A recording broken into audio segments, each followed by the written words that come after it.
What if the purest sound in a home was the soft giggle of a little boy? In early 1932, the Lindbergh family lived in Hopewell, New Jersey. Surrounded by tall trees and quiet fields, their house felt like a safe, bright world of its own. At the heart of it all was Charles Augustus Lindbergh Jr., known to everyone as Charlie. Charlie was born on June 22, 1930.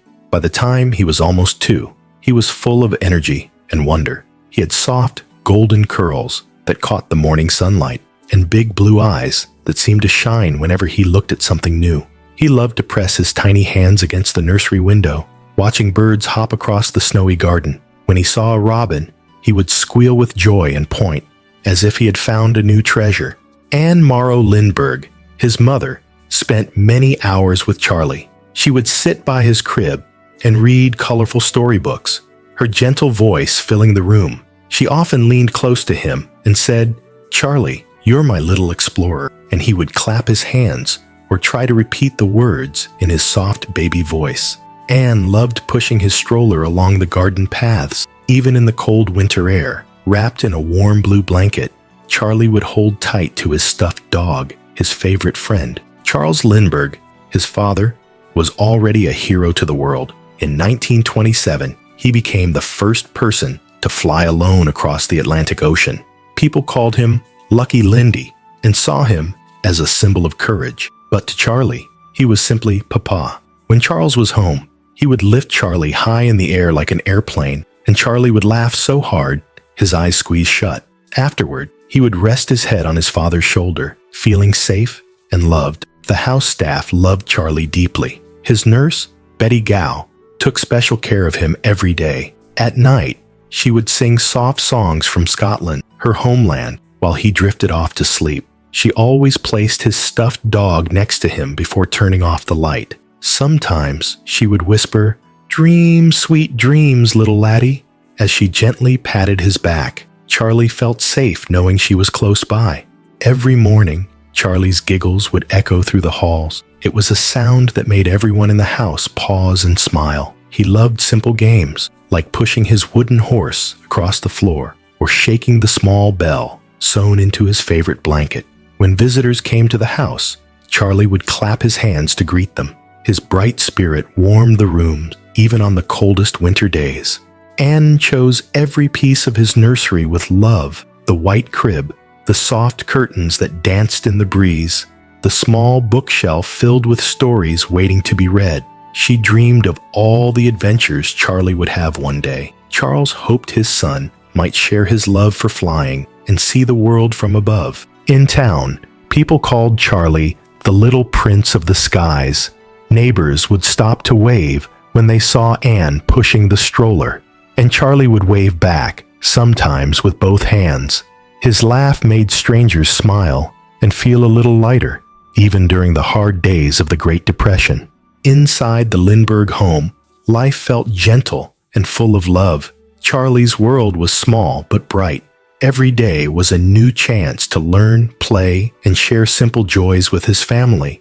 Anne and Charles held big dreams for him, dreams of a happy, long life filled with discovery and laughter. But behind the warmth of those walls, outside the windows where Charlie loved to watch the birds, something else was waiting. Someone was watching this quiet, happy world from the shadows. In those peaceful early months of 1932, no one in the Lindbergh family could imagine how quickly their world would change. For now, Charlie's life was filled with love, gentle song, and the safe arms of his parents. And in those moments, he was just a little boy with golden curls and a bright spirit, trusting that every day would be as warm and joyful as the last. In the first weeks of 1932, the Lindbergh house in Hopewell, New Jersey, still felt like a peaceful haven, but small signs began to slip into their lives, like cold drafts sneaking under a door on a winter night. At first, no one wanted to see them as danger. They were just odd, easy-to-explain moments, but piece by piece, they started to build a quiet fear inside the home. In January 1932, the groundskeeper noticed footprints near the garage early one morning. He thought maybe they were from a delivery driver or someone checking on the property. A few days later, he found the heavy wooden ladder, usually stored neatly in the tool shed, leaning against the fence near the house. He shook his head and returned it, telling himself someone must have used it to fix a roof shingle or trim a tree branch. Anne Morrow Lindbergh felt something she could not explain. In her letters to her mother that month, she wrote, "I feel a strange nervousness here at night. It is like someone is standing just beyond the trees, waiting."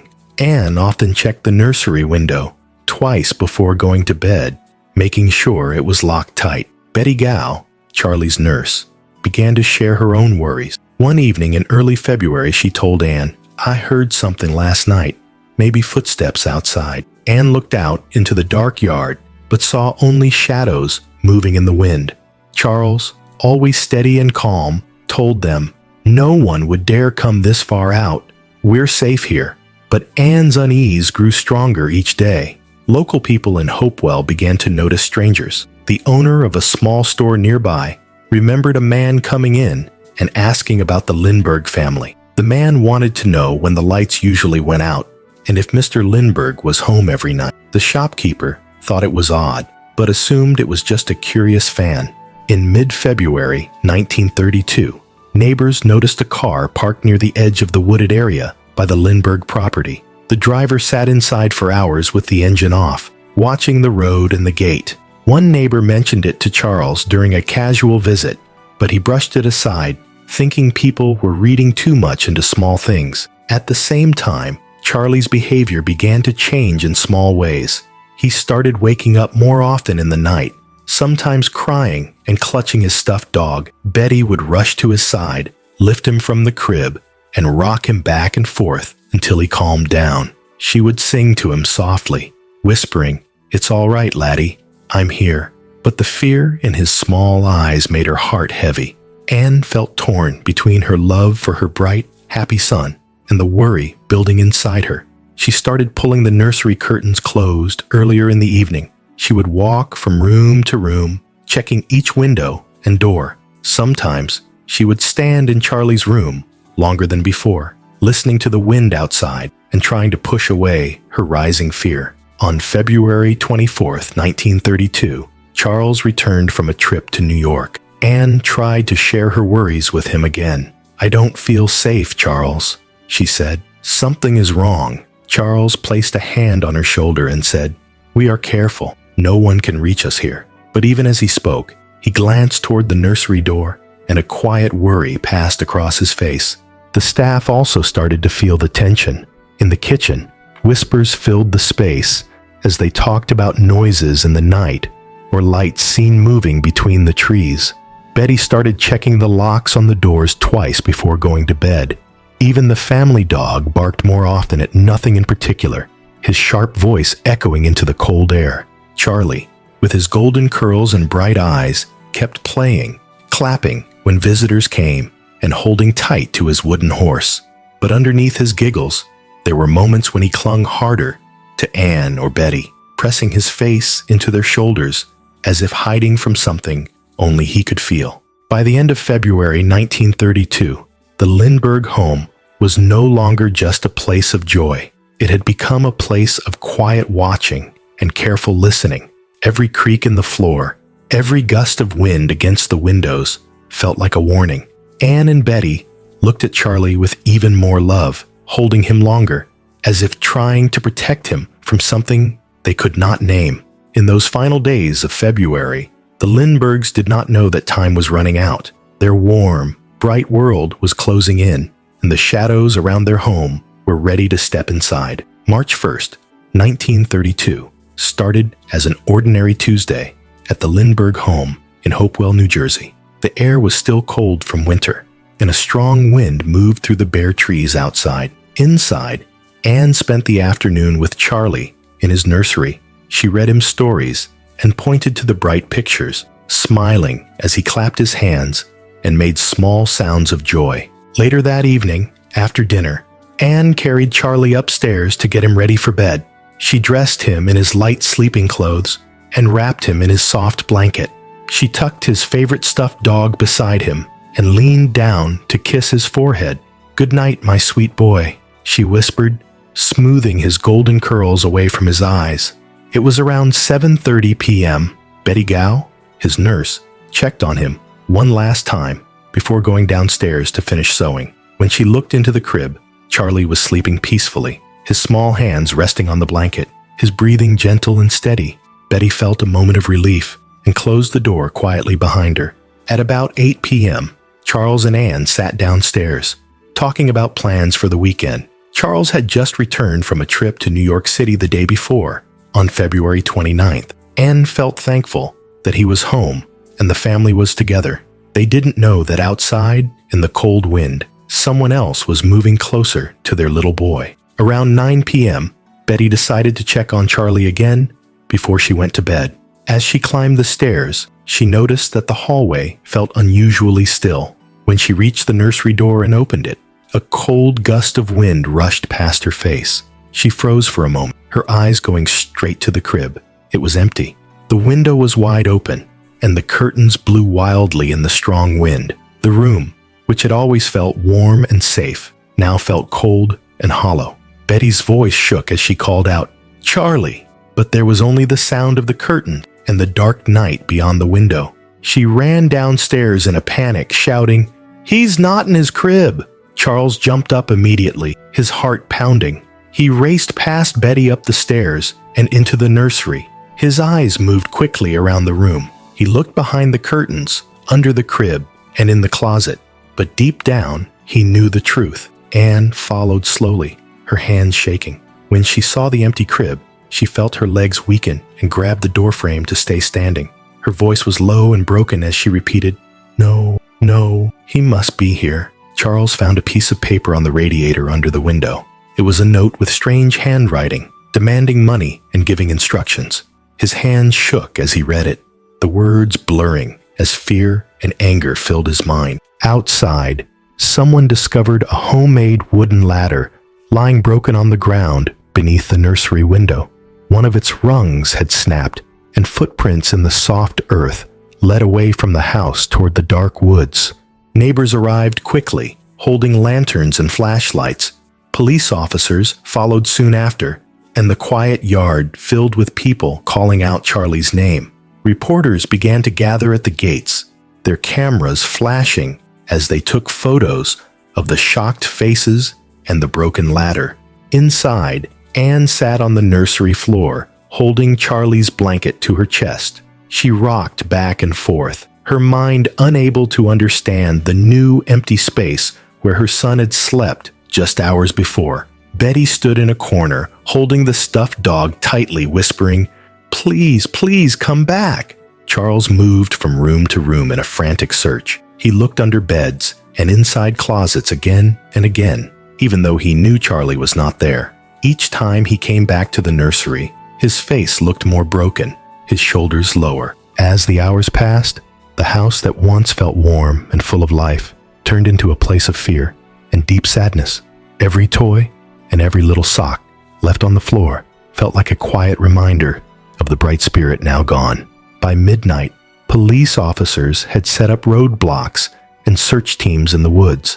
They checked every path and called out Charlie's name again and again into the dark, but there were no answers, only the echo of their own voices coming back through the cold night air. By the morning of March 2nd, 1932, the news had spread beyond Hopewell. Radios announced updates, and newspapers printed extra editions. Across the country, people woke up to headlines about the missing Lindbergh baby. Families hugged their children closer, and a heavy sadness spread far beyond that small house on the hill. In that one night, the Lindbergh family's world had changed forever. The gentle laughter and bright eyes that had filled their days were now memories. And as the sun rose, they faced a long, painful wait for answers that would shape the rest of their lives. After that heartbreaking night on March 1st, 1932, the Lindbergh home turned into the center of the nation's attention. Police cars lined the long driveway. Reporters crowded near the gates, and neighbors stood nearby in shock. Charles and Anne felt like their quiet world had been pulled open for everyone to see. The note found on the nursery radiator was the first clue. It demanded $50,000 and gave instructions on how to prepare the money. Charles wanted to act quickly, hoping that if they did exactly what was asked, they could bring Charlie back home safe. Even though the police advised caution, Charles felt every hour was precious. In the days after March 1st, more letters started to arrive at the Lindbergh home. Each letter had shaky, uneven handwriting and more instructions. Some included new threats if the family did not follow the demands. Each note felt colder and more painful, cutting deeper into the family's hope. Dr. John Condon, a retired teacher from the Bronx, offered to help as a go-between. On March 12, 1932, he placed an ad in a New York newspaper saying he was willing to act as a middleman. Soon after, he received a letter agreeing to his help. Charles and Anne felt they had no choice but to trust him. On March 16th, Dr. Condon received a package that included Charlie's sleeping clothes as proof. When Anne saw the tiny shirt, she broke down. She recognized the careful stitches she had sewn herself. Holding the fabric, she realized how close the person behind the letters had gotten to their home and to Charlie. On April 2nd, 1932, Charles gave Dr. Condon the ransom money, $50,000 in marked bills, and Dr. Condon met a man who called himself John at a cemetery in the Bronx. In the dark and cold, Dr. Condon handed over the money. John promised Charlie would be found safe soon. He gave vague directions to a boat off Martha's Vineyard, saying that's where Charlie would be. Charles sent search teams quickly, but they found nothing. Days passed with no news. The family felt trapped in a nightmare that kept stretching on. Each morning, they hoped for word that Charlie would be coming home, but every day ended in heavy silence. Then on May 12, 1932, a truck driver named William Allen was working near Mount Rose, about 4 miles from the Lindbergh home. In the woods, he found something that made him stop in shock. The authorities were called, and Charles was asked to come identify what had been found. That day marked the end of all hope for the family. After this discovery, the focus turned to tracing the ransom money. The $50,000 had been marked with special numbers so banks could recognize it. Over the next 2 years, the police watched closely as these bills slowly began to appear in New York City. On September 18, 1934, a gas station in the Bronx received one of the marked bills. The worker noticed it and wrote down the license plate of the car.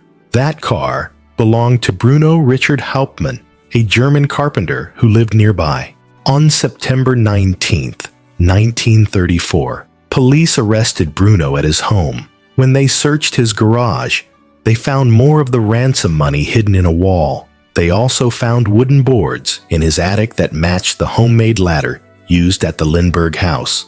Bruno claimed he was innocent. He said a friend, Isidore Fish, had left the money with him before dying, but the evidence pointed strongly at Bruno. Handwriting experts showed that the ransom notes matched Bruno's writing. The wood expert said the latter parts matched boards from Bruno's attic exactly. On January 2, 1935, the trial began in Flemington, New Jersey.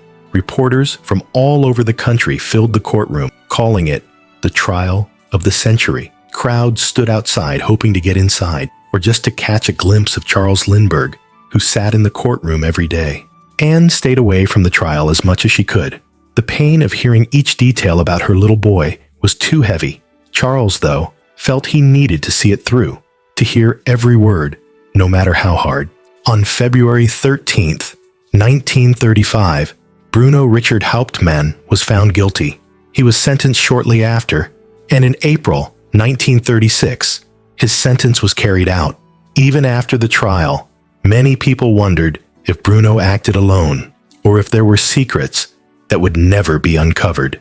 For the Lindbergh family, the end of the trial did not bring true relief. It did not bring Charlie home or fill the quiet nursery again. Instead, it closed a chapter of questions, but left a deep, unfixable wound in their hearts. This case shocked the nation and changed how families saw the world.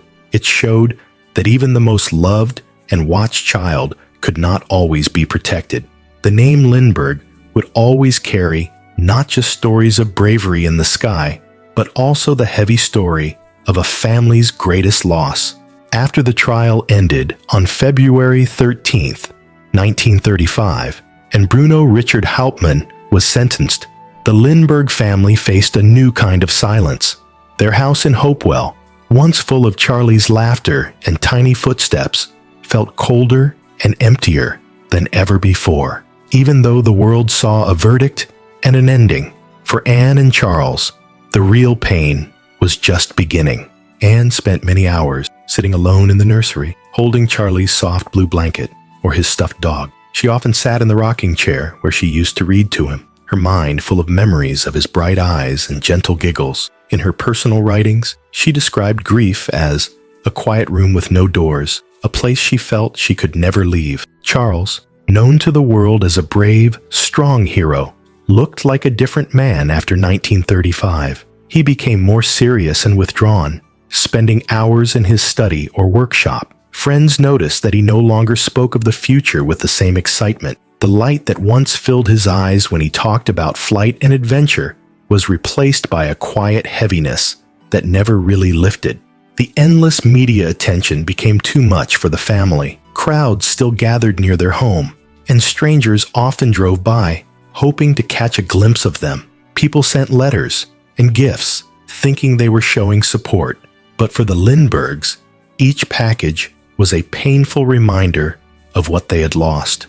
In December 1935, just months after the trial, Charles and Anne decided to leave America for a while. They moved to Europe to escape the constant eyes and to try to find some peace.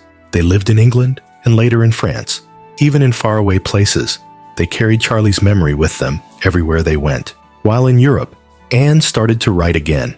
Her books and journals shared her thoughts on life, love, and loss. In 1938, she published Listen, the Wind, which gave small glimpses into her heart after losing Charlie. Her words touched many readers, but only those closest to her knew how much pain still sat behind each sentence. Charles focused on aviation and scientific work. He gave lectures and helped design new flight technology, but those who worked with him said there was always a distance in his eyes, as if part of him was always somewhere else, perhaps in that nursery back in Hopewell, remembering a little boy waiting by the window. The loss of Charlie also changed the entire country.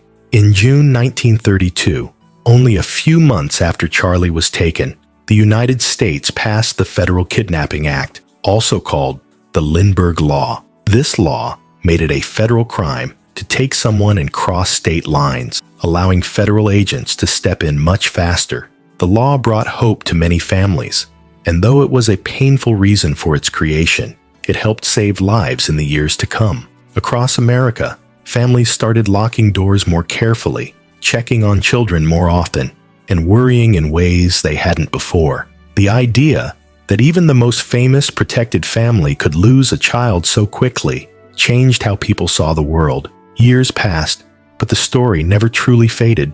Books, articles, and films kept Charlie's story alive. People argued over details, some believing there were hidden truths that would never be known. Others visited the old Lindbergh home in Hopewell, leaving flowers and small toys on the steps as quiet tributes to the little boy who had captured the hearts of millions. Anne and Charles eventually returned to the United States. They had more children and tried to build a new life, but the loss of Charlie always lived with them.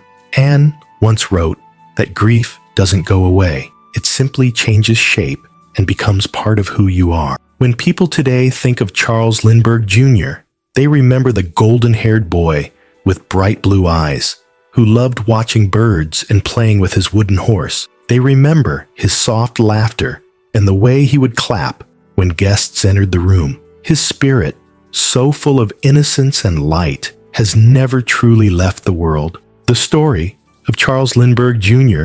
is more than a family tragedy. It is a lesson about love, loss, and the fragile nature of safety. It reminds us that even in the warmest, most loving homes, shadows can sometimes find a way inside. Charlie's story reminds us that even the smallest joys can hold the deepest meaning. In every laugh and gentle moment, we find the true heart of love and loss.